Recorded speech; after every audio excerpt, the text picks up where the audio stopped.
Section 3.1, we're going to start talking about functions. This is going to be kind of a long section. So we want to remember what it means to be a function. And you probably are familiar with like the vertical line test. Maybe you can remember that a function has only one output for each input. So I want to talk specifically about how to recognize a function if you have a list of ordered pairs, or if you have a graph, or if you have a mapping diagram. And then we're going to go on to look and see how we can tell we have a function if we have an equation. So 4 different representations of the same kind of information, just looking at it in different ways. So if you have a list of ordered pairs, when we say each input can have only one output, that means every time I see a -1, since this one says -1, 400, I can't then have another ordered pair that would say like -1, 7, for example. This input of -1 has to predictively give me an output of 400. So in that sense, if you're looking at ordered pairs, the easiest way to recognize that is to make sure that no x values are repeated.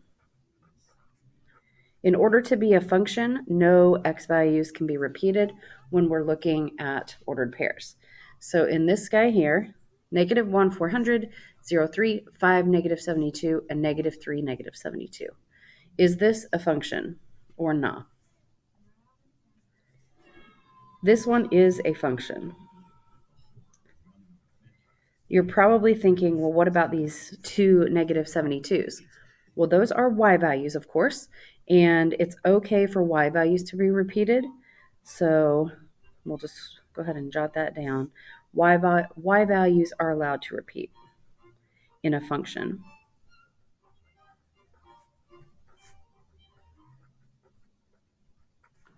Just the x values are not.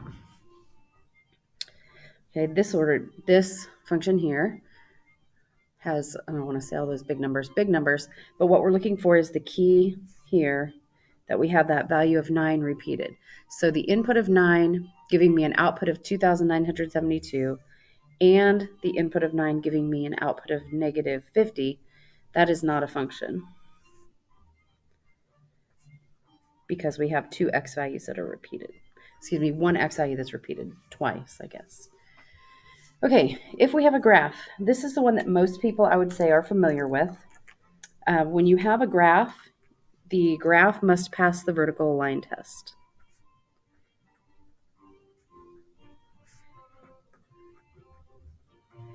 And what that means is any vertical line that I could draw on the graph cannot pass through my graph in more than one place. So here, if I draw a vertical line, you can see that that vertical line is going to intersect my graph 2 places. So this is not a function. Whereas this one, no matter where I draw a vertical line, it's only going to cross my graph in one place. So this one is a function. It passes the vertical line test. This one fails the vertical line test, so it's not a function. And this guy here, if I'm checking out like over here, it would pass the vertical line test, but it has to be everywhere on the graph. So as soon as I get into this zone right here, I can see this is not a function because it fails the vertical line test.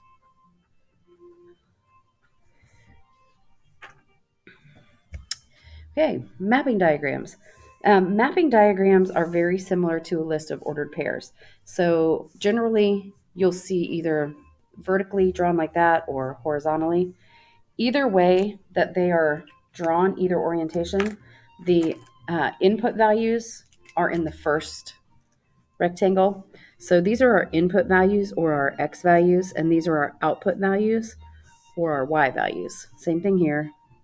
We have x's here, we have y's here, inputs and outputs.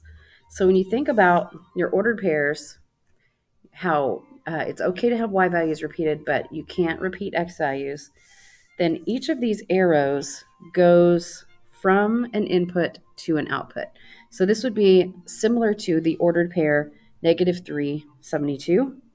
This would be like 1, 400, 0, 3, 5, -72. So none of our x values are repeated, which makes this a function. Let's look at this guy here. This would be the ordered pair 8, 2,972, 9, -50, 9, 1,000, and 13, 1,000. So the output being repeated is fine. 13, 1,000, and 9, 1,000, that's fine. What's the problem is this arrow right here. Maybe I'll use a more standout color. This arrow right here is the problem. So when you're looking at a mapping diagram, what you want to look for is a number that is like sending out two arrows. So when we have a mapping diagram, each member of the domain can only send out one arrow.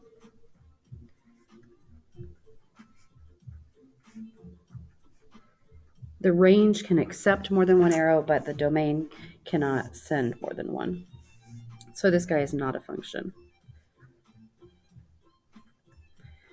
So while we're here, let's go ahead and list our domain and range. The domain in a function is, of course, all of the x values for which the function is defined. So here we have a domain of our x values, -3, 1, 0, and 5. And our range would just be the y values, -72, 3, and 400. Okay, so in the past, we've looked at interval notation for our domain and range, but this is not interval notation. This is something we call roster notation, because we can list out each of the members like you would see like on a sports roster. The domain here cannot be, I want to pick something different here. This cannot be from -3 to 5, because -3 to 5 would indicate that we have all the numbers between -3 and 5, all colored in like that. What we actually have in our domain is just those values, -3, 0, 1, and 5. So you have to be careful. This is what we call a continuous interval. These are discrete values. So if you have an interval that includes all the numbers between, we'll be using interval notation. But if we have discrete values like that we can list out, then we would want to use roster notation.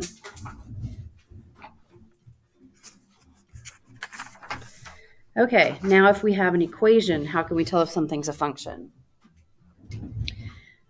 Basically, the easiest way to tell if we have a function when we're given an equation is to put it in y equals form, like we would need to do if we were going to graph it on a graphing calculator. So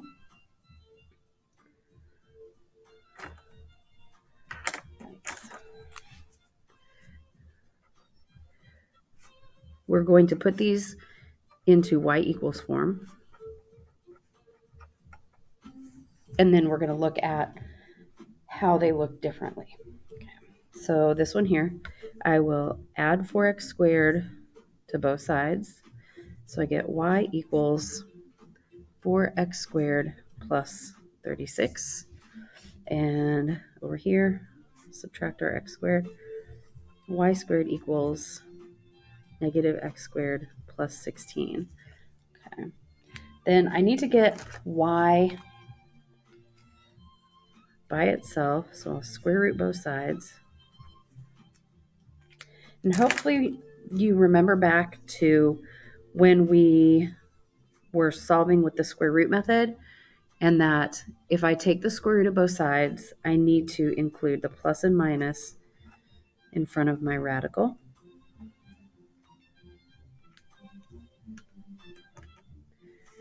And then we've got them both solved for y equals. Well, these are two very different looking things. They both have x squared. They both have a plain number. But the difference is, in addition to the radical, we have this plus or minus here. So what we're seeing here is that this has only one rule for y equals, which makes it a function. But this one here has two rules for y equals. So it is not a function. So essentially you're looking for this plus minus thing to happen, and then it's not going to be a function. While we're here, let's talk about this. In this form, our y is what we call implicitly defined. So it's kind of in there, it's related to x, but it doesn't say y equals. Here it does say y equals. So in this version, y is explicitly defined.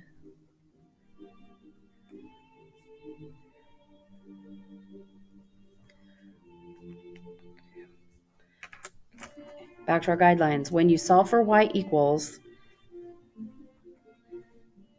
there is only one rule. That's how you can tell if it's a function. If you have that plus minus, not a function. Moving on to function notation. Function notation, I'm sure you remember, uses f of x instead of y. But that f of x notation tells us a little bit more than just the two letters. As you know, we can use other letters. You don't have to just use f and x. But anytime that we're using that function notation, let's say we use v of t, it's telling us that our independent variable is t.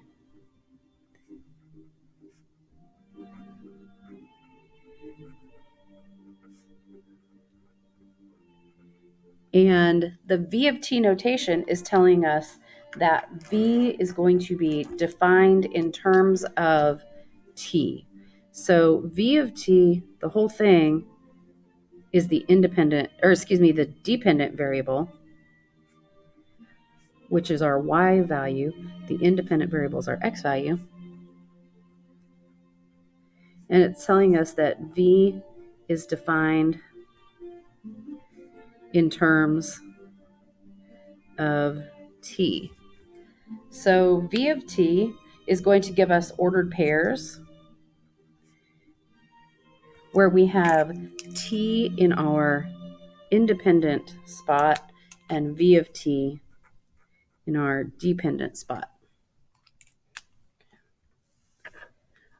So here is an example. F of x equals x squared plus 2x minus 7. So this tells me that my function f of x, f, or the y value, f of x, is defined in terms of the independent variable x. So in this case, I'm going to take the input, which is x, and square it. I'm going to add to that twice the input and then subtract 7. So when I see this f of negative 5, this is telling me that I need to replace my x coordinates with the input value of negative 5. So f of negative 5 means we should use negative 5 as our input, or x value. So here's my input values of x and 2x. That's how I can tell that my independent variable is x. And when I figure out f of negative 5 rather, I'll go f of negative 5 equals, I need to remember when I do my substitutions, I want to put that number inside a parenthesis so that I avoid making sign errors as I go on my journey here. So I'm inputting -5 in both of the places that my independent variable was, and then I work through following the order of operations. So f of -5 equals. That will make 25. Oh, there's an unfortunate blob there. That's a 2 times -5. So 25 minus 10 minus 7, which would be going left to right. 15 minus 7 is 8. So I have f of -5 equals 8. Now, using this function notation, this tells me -5 is the x value. That's my input. My input was -5. My output was 8. So that's my y value. So I can actually take this function notation and create an ordered pair that would be -5, 8.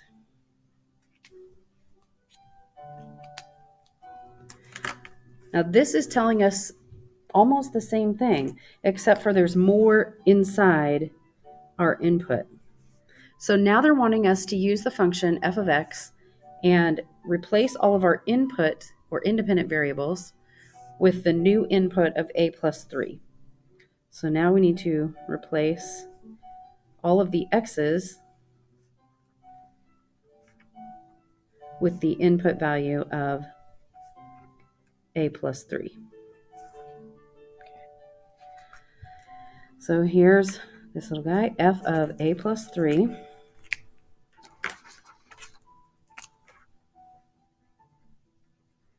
will equal, replace this x with a plus 3, so a plus 3 squared, plus 2 times a plus 3, and then minus 7. And then we've got to work through following the order of operations. So here I've got a plus 3 squared. Make sure whenever you see that squared, you're thinking, I have to do a plus 3 times a plus 3, and that's going to mean that I FOIL. So I'm going to leave a little space here. So it'll be a squared and 3a and another 3a and 9. And here I'm distributing that 2. I got plus 2a plus 6 and then minus 7 there. Go ahead and combine our like terms. F of a plus 3 will equal a squared. I've got 3, 3, and 2. So plus 8a. And then plus 9 minus 7. Oops, plus 6. What's that? Plus 8. Okay. So when my input is a plus 3, my output is a squared plus 8a plus 8. Let's see what the next page is going to bring us. Oh, the difference quotient. This is a good one. The difference quotient is used a lot in calculus. So if you're going on to take a calculus class, you'll definitely see this again. What we're going to be doing is figuring out, well, first of all, let me tell you what this difference quotient is basically representing. What we're really doing is finding the slope between two ordered pairs.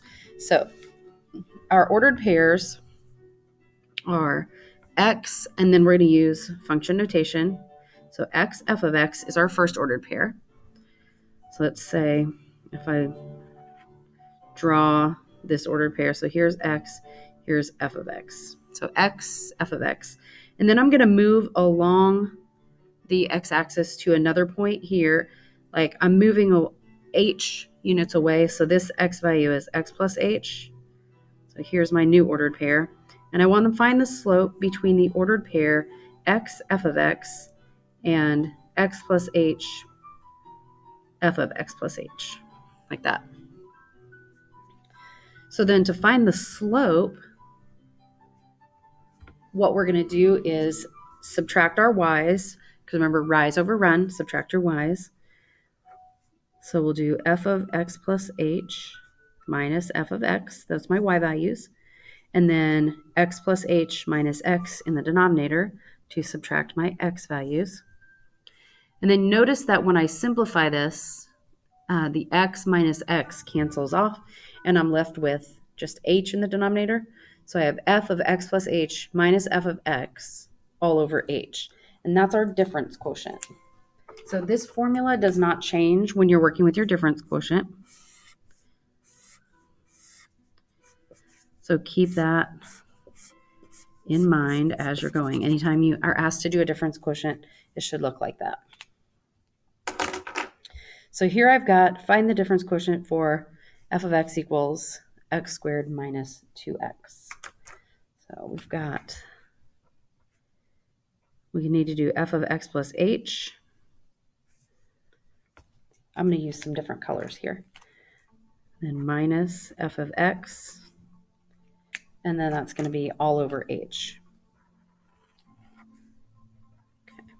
So the f of x plus h means that I'm going to take my function f of x and replace all my inputs with x plus h. So that's what this means. We're going to replace the x's with the input of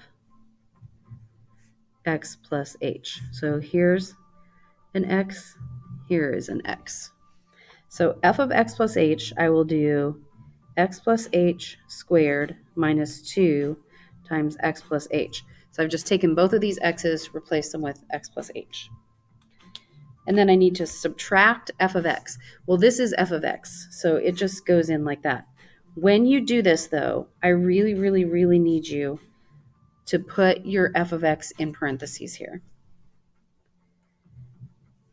If you don't put your f of x in parentheses like that, you are like 9 times out of 10 going to make a sign error here. So please, please, please do that. And then the whole thing is over h. This part doesn't ever change. It's always just over h. So now I'm just going to clear this up. Remember, x plus h squared means I need to do x plus h times x plus h.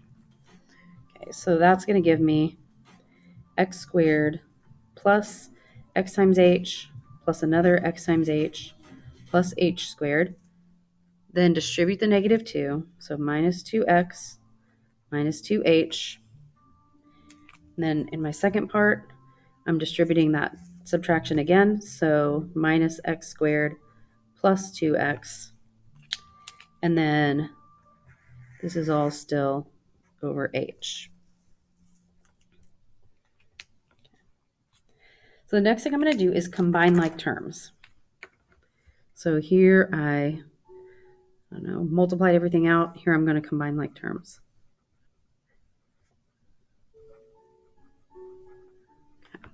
So I have x squared and negative x squared cancel off.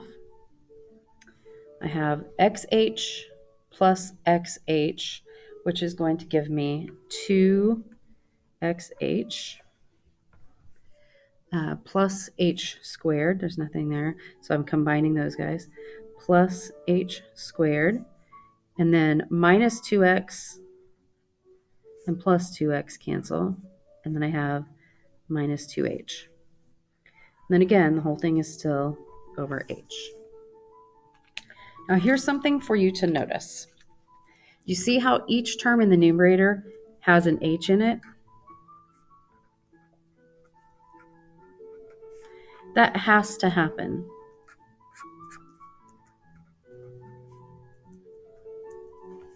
Each of those terms must have an h. If each term doesn't have an h, then something's gone wrong and you need to go back and redo it. Because what we've got to do is factor an h out like GCF style. So we take an h off of that term, left with 2x. Take an h off of that term, we have h. Take an h off of that term, we have minus 2. So h, parenthesis 2x plus h minus 2, all over h. And so then we're able to cancel these h's, which leaves us with our answer of 2x plus h minus 2. These problems take a little bit of time, but if you're, as long as you're careful, they're not like overly super difficult. They're just kind of weird and take a little time to work through. Domain.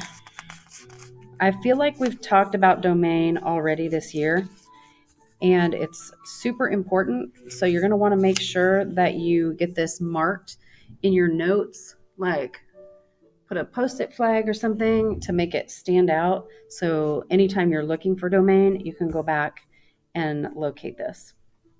I also feel like if I start on this, it's going to be another about 20 minutes, and I've already been going for 25 minutes. So I think I'm going to end here, come back and talk about domain in another video later.